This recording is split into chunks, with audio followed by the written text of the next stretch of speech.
A ver, pensemos en esto. Un país que está literalmente al borde del colapso económico. La economía es como un incendio forestal, totalmente fuera de control. Bueno, esa es la historia de Chile a mediados del siglo XX y de dos intentos bastante drásticos por apagar ese incendio.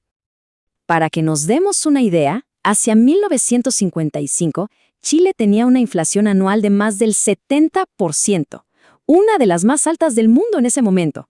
El dinero, pues, perdía su valor de un día para otro. Era una crisis total, de esas que exigen medidas, desesperadas. Entonces, la pregunta clave es, ¿cómo se detiene a una economía que se está quemando? Esa es la pregunta central. Y a lo largo de este análisis vamos a explorar justamente eso, los dos audaces y al final fallidos experimentos de Chile para responder a esa pregunta. Y lo más importante, cómo esos fracasos terminaron cambiando el rumbo de su historia. Bueno, empecemos con el primer intento. Corría el año 1956 y llegó a Chile una misión de expertos extranjeros. Se les conoció como la misión Klein-Sachs, y que traían un plan de choque, un plan de emergencia para intentar estabilizar la economía. El plan de ellos era básicamente una terapia de shock económica de manual. Tenía 3 pilares. Primero, dejar de imprimir tanto dinero. Segundo, eliminar los subsidios a productos básicos que, claro, distorsionaban todos los precios. Y tercero, abrir un poquito el comercio exterior. La idea, en resumen, era enfriar la economía a la fuerza. Y al principio parecía que estaba funcionando. Miren nada más estos números. La inflación, que estaba por las nubes, arriba del 70%, cayó. ¿Y de qué manera? Para 1957 ya estaba en 17%. A simple vista, un éxito rotundo, ¿no? Pero, siempre hay un pero. Había un problema escondido. Y aquí está la clave de todo. Por un lado, la política monetaria intentaba apretar el cinturón, ser restrictiva. Pero por otro lado, el gobierno seguía gastando más de lo que le entraba. ¿Por qué? Pues por presiones políticas, sociales, cosas difíciles de ignorar. Y esa contradicción, como bien lo dice la fuente, fue la falla fatal del plan.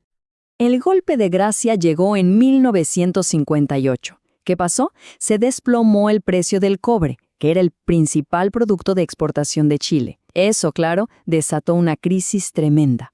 Y si a eso le sumamos el problemón del déficit fiscal que seguía ahí sin resolverse, pues el plan simplemente colapsó. Esta gráfica lo muestra clarísimo. Las distintas tasas de cambio que se suponía debían unirse terminaron yéndose cada una por su lado. Entonces, este primer plan fracasa, y eso lleva a la elección de un nuevo presidente en 1958, Jorge Alessandri. Y él no llegó con soluciones a medias, no señor. Llegó con un proyecto muchísimo más radical, más ambicioso. Era el segundo gran intento por cambiar la economía de raíz.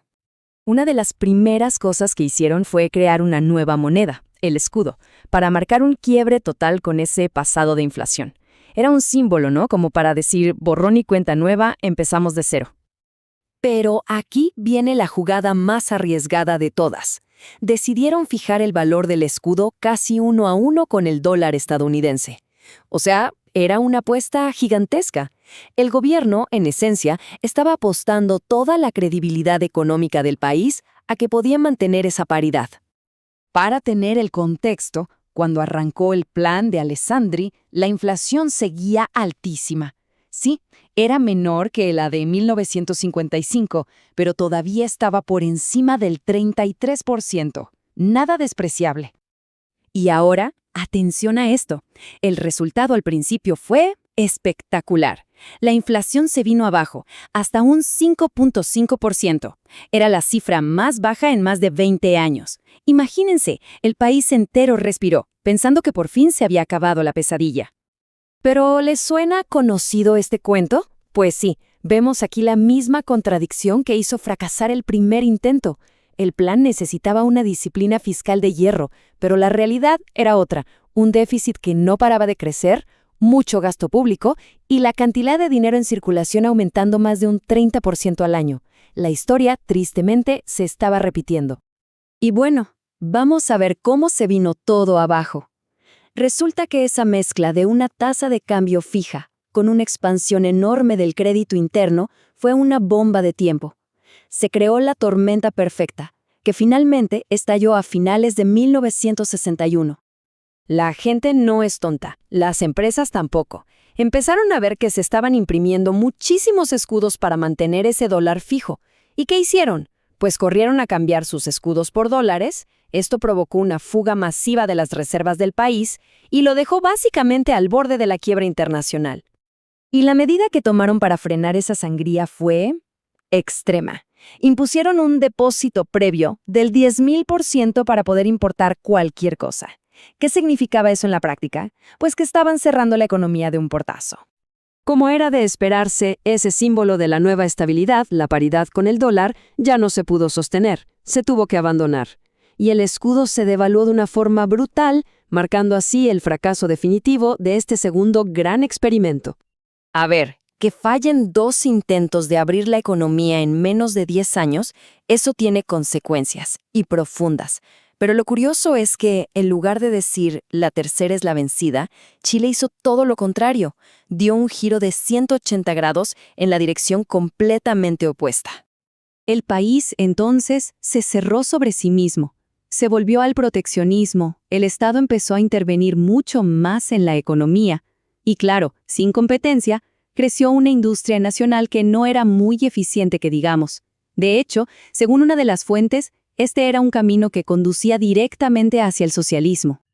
Y ojo, que mientras todo esto pasaba en la economía, en el campo, se estaba cocinando otra transformación igual de radical.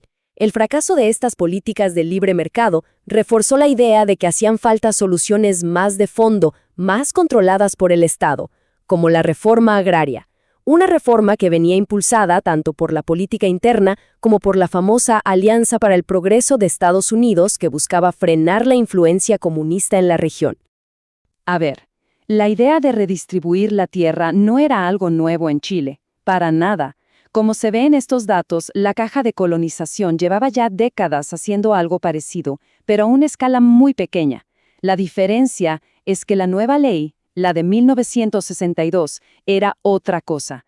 Su objetivo era un cambio radical, un cambio en la estructura de poder y de propiedad de la tierra en el campo chileno. Y esto tuvo unas consecuencias sociales y políticas enormes. La reforma hizo que muchísima gente se fuera del campo a las ciudades, lo que creó grandes cinturones de pobreza, las famosas poblaciones callampas. Al mismo tiempo, esto le quitó poder a los partidos tradicionales de derecha, que tenían su base de votantes en el campo, y por el contrario, fortaleció los movimientos de izquierda. El mapa político de Chile estaba cambiando para siempre. Y con esto llegamos a la reflexión final. Pensemos, estos 2 grandes cambios, por un lado el cierre de la economía y por otro la transformación del campo, no pasaron así nomás, en el aire. Fueron los que plantaron las semillas de la tremenda polarización y de todos los conflictos que iban a definir a Chile en la siguiente década. Una década que, como sabemos, fue increíblemente tumultuosa.